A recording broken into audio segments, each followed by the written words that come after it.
Hello everybody, welcome to another one of Arbiter's Garrysmod Basics. Today we're covering constraints on props. I did cover this briefly in the last lesson with the weld constraint, and today I'm just going to explain the rest of them and how each one is simple but useful in every situation. In any situation, depending on the situation. So, let's briefly cover the types of constraints we can have. There are three main groups to the constraints, even though they're arranged alphabetically. There's the fixed constraint, and that is just the weld tool, which fixes two props together, as we've demonstrated before.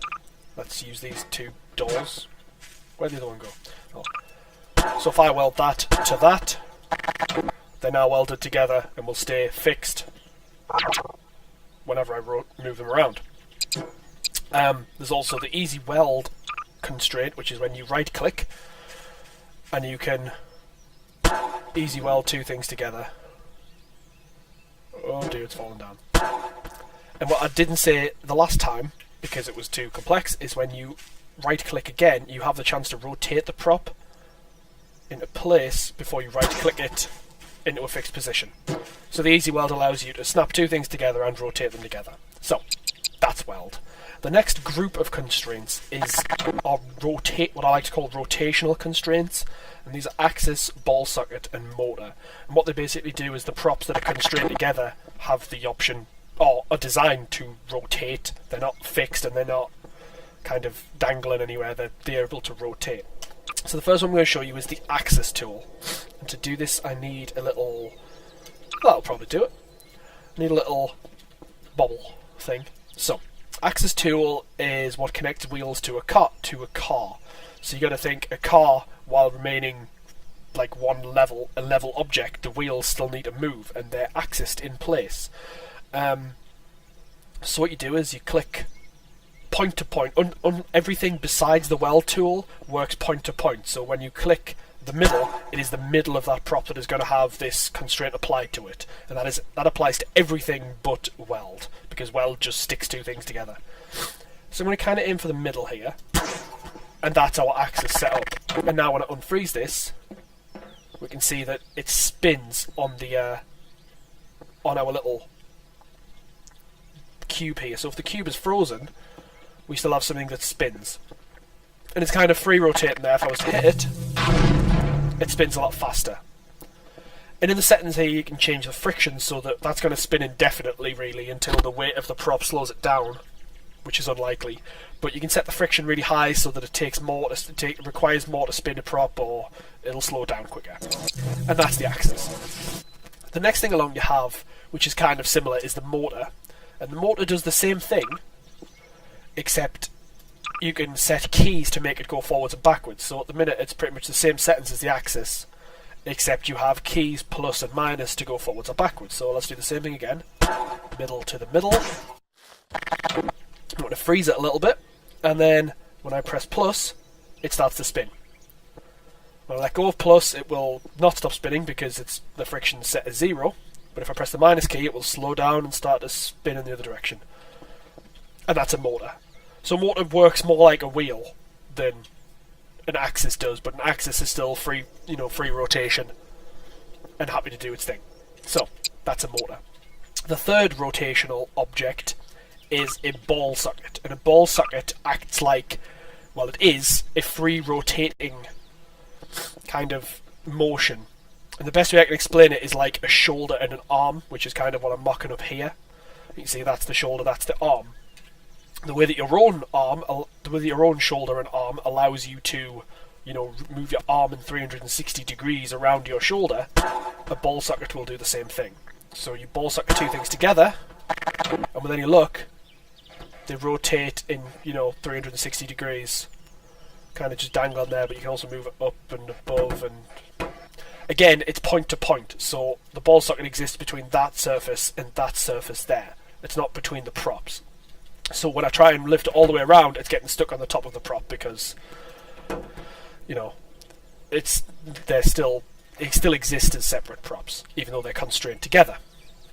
And a nice trick you can do with a ball socket is if you constrain them, if you have two ball sockets on the same prop in like kind of symmetrical places, they'll restrict each other's movement in such a way that you will see now. If I can align these two up properly. Move back a little bit. Alright. So let's say I want a ball socket there, and a ball socket there.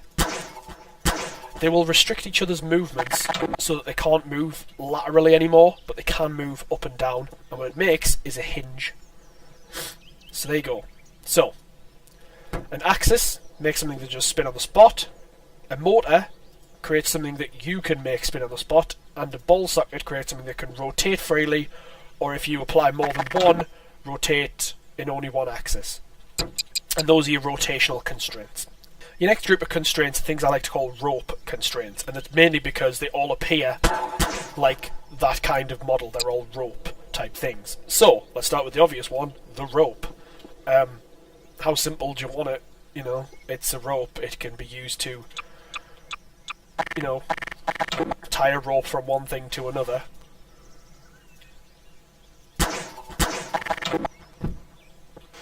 Well, you can still see I tied a rope from there to there. But yeah, so you can tie like a rope to, you know, let's get Bill as well in here. You thought I was going to lynch Lewis, didn't you? So there you go. There's a rope tied between them both, and now when I drag him along as well. And it's just a simple rope. You can make it rigid, which is actually a great way of demonstrating the ball socket tool. Because if you get a rigid rope between two props, let's say you and... let's do the top. The rope will not get shorter or longer in any way. It will just rotate kind of freely. Anyway, so that's a rope. Very simple to understand. Elastic is just about the same as a rope, except it stretches and bounces. So, let's get our good friend Lewis here. My menu's kind of going a bit crazy there. Let's see if I can sort that out. Nope, I don't know why that's happening. Let's ignore that then.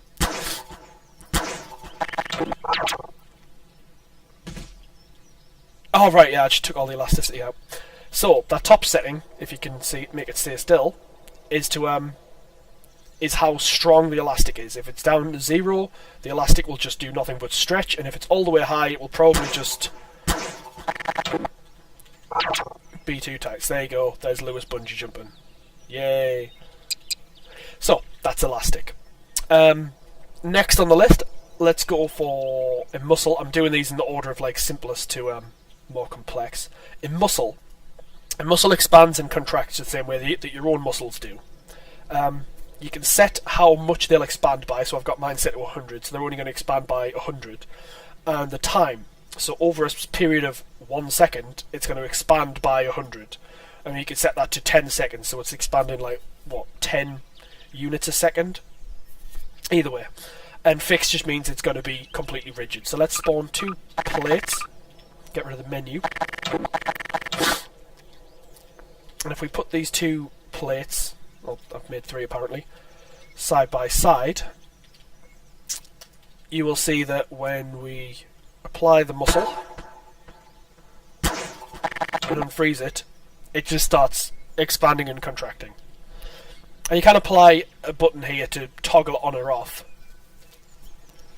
But for some reason mine just likes to go, you know, at its own rate, and regardless of what I'm doing.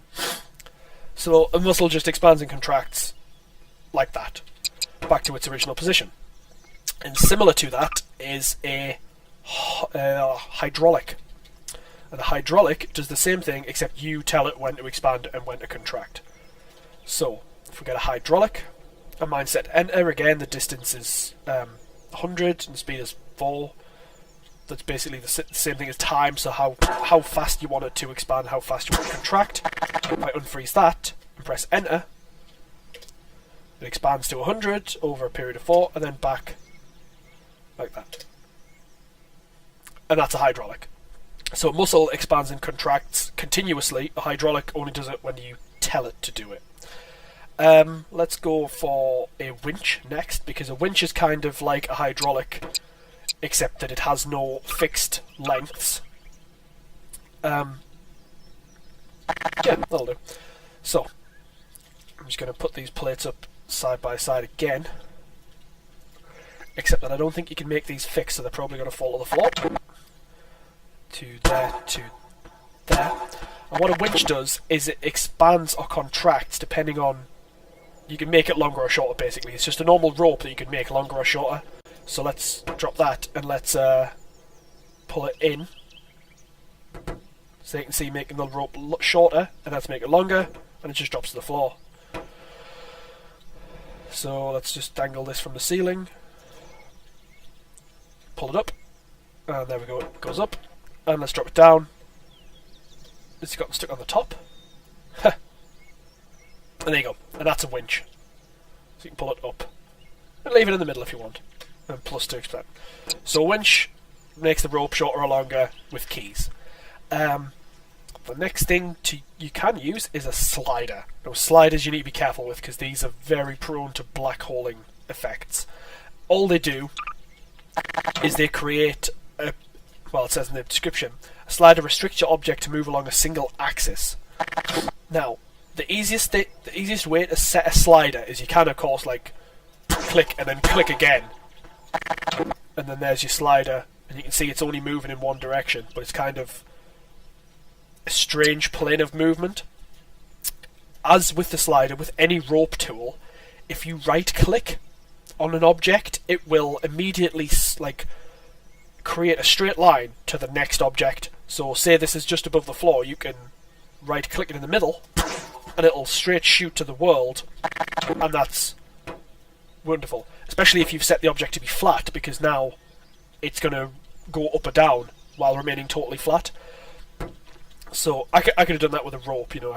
Well, if I do it with a hydraulic, let's say, set that to 1, and I could set a hydraulic in the middle as well. And if I let go of that now, press enter. Oh, the speed's 1. I did just set that intentionally. So you can see that a slider will only go up once you attach a slider. It will only move in the direction you've set it as. So what I find useful with sliders is if you kind of set it up horizontal against like a wall, is you can make it like a door. So a slider there and one there.